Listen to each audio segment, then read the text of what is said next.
Hey there everyone, welcome to Arsenal Fan TV. This is the preview for Saturday's game, the 12:45 kickoff, Newcastle versus Arsenal. We're travelling up north to face the Geordies, and I'm not expecting an easy game. I'm really not. Given how we've started the season, given how Newcastle played against Manchester United, I don't feel overly confident going into this game. Newcastle have been renowned recently for being a pretty poor team and a pretty poor outfit. Last season they really were. They came close to relegation, but they made it a difficult game when we went to their place, and they seem to do that every time we travel up to St James's Park. They seem to be a little bit more motivated when they play us, which pretty much goes for any team.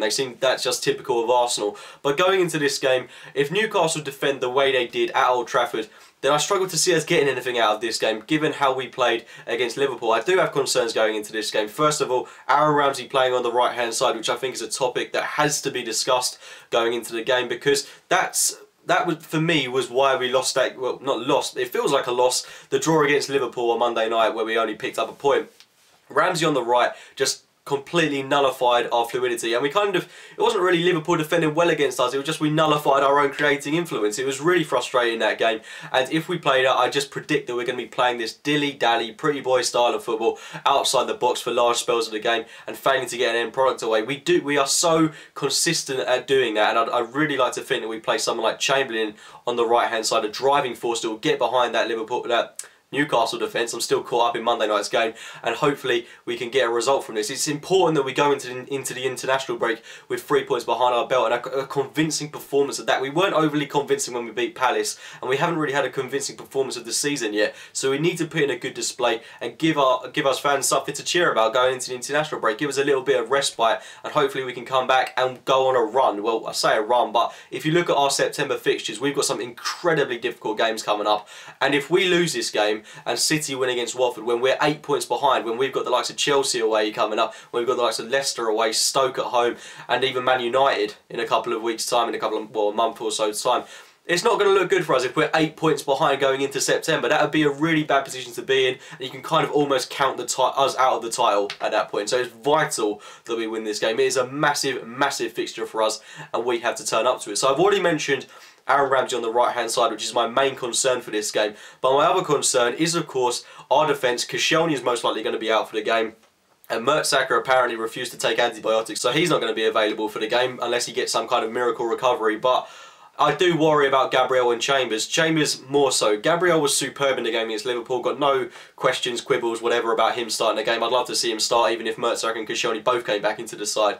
But Chambers was poor in the game against Liverpool. He looked incredibly nervous, but I don't want to doubt his talent. Last season he was quality at the start of the season when he was younger, so it's a bit weird that he's playing in such a poor manner of football at this moment in time. I just think he needs a run of games under his belt. He should have had a week's training alongside Gabriel and Petr Cech and Hector Bellerin, Monreal, etc., playing in that back line. So I think going into the game against Newcastle, it'd be a little bit more robust, and I'd like to think he'd be a little bit more confident in himself. I do hope that someone like Mertesacker or Koscielny is back to shore up the defence, but if not, I'm counting on Chambers having a good performance, and I have no doubts that Gabriel will put in a really good display. Looking at Newcastle, like I say, they've started the season pretty poorly, bar the game that they had at Old Trafford, which was kind of a once-in-a-blue-moon performance from them. As we know, Newcastle are capable of performing that kind of, putting that kind of performance in every so often, like they did against Chelsea last season when they beat them at their own place.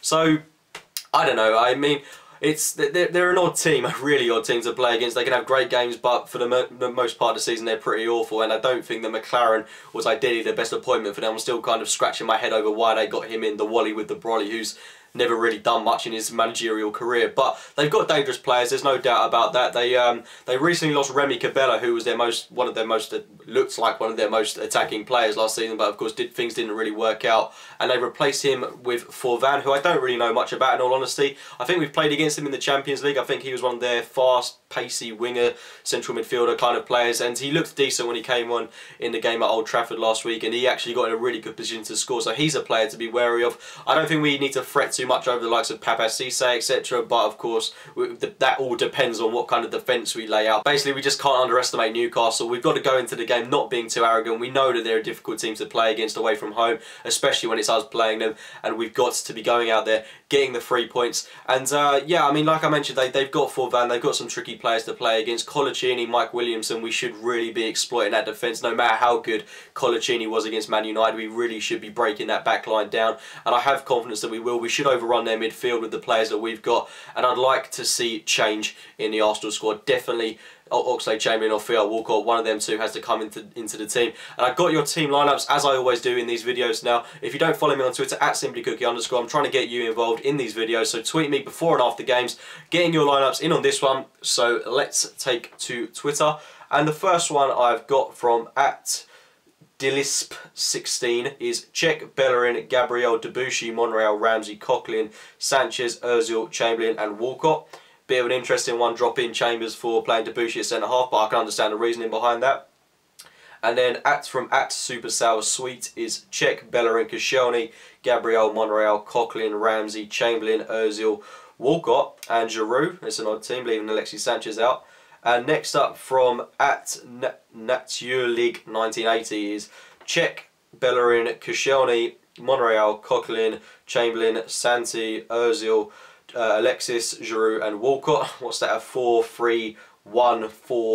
I don't think we'll be playing that formation in a month of Sundays, but at Colombo Cock, yet again, superb name that. Cech, Bellerin, Gabriel, Koscielny, Monreal, Cazorla, Coquelin, Alexis, Ozil, Chamberlain and Theo. And next up from at iTaylor17 is Cech, Bellerin, Gabriel, Koscielny, Monreal, Coquelin, Cazorla, Ramsey, Ozil, Alexis and Giroud. And the final one from at Corcherino, Cech, Bellerin, Gabriel, Koscielny, Monreal, Coquelin, Cazorla, Chamberlain, Ozil, Alexis and Giroud. And he mentions that Giroud has a great record against Newcastle, which he does, and Theo Walcott's got a decent record against them too, so I wouldn't have too many doubts about those two players starting the game. But I haven't actually given my lineup yet, and the team that I want to see start this game is Cech, Bellerin, Gabriel, Koscielny, Monreal, Coquelin, Ramsey, Chamberlain, Ozil, Alexis and Olivier Giroud. I want to see Ramsey brought back into the middle. I want to see Cazorla dropped. I don't think he had a good game against Liverpool, and I want to see him given some respite. I want to see how Ramsey performs in that midfield alongside Francis Coquelin. I'd like to think that these two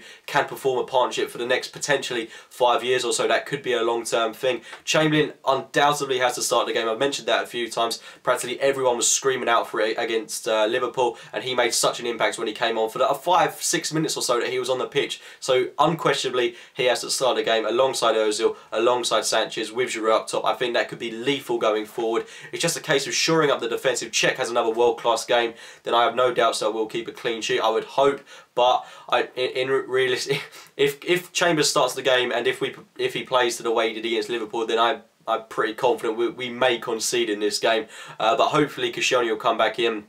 I'm praying he'll come back in, play alongside Gabriel. I think those two could perform a really good partnership for the next couple of years. But I'm going to go for a 3-1 win to Arsenal. I do think we will concede at some point in this game, but I hope we don't. And I do want to see a convincing performance from us, not just for one half of the game, for the whole game. I want a good 90-minute display from Arsenal, and hopefully we can go into that international break with our heads held high, and we can come back and absolutely smash September and the start of October. And yeah, it's a massive month for us. Things really are starting to come under the cosh a little bit, but it's a massive game for us. 12:45 kickoff. St James's Park is the place to be. Leave your thoughts on the game in the comments box below. Get your score predictions in. Get your team lineups in. Like the video if you've enjoyed it. Subscribe to Arsenal Fan TV. Do make sure to check out my own channel, AFC Game by Game. And as always, thank you for watching.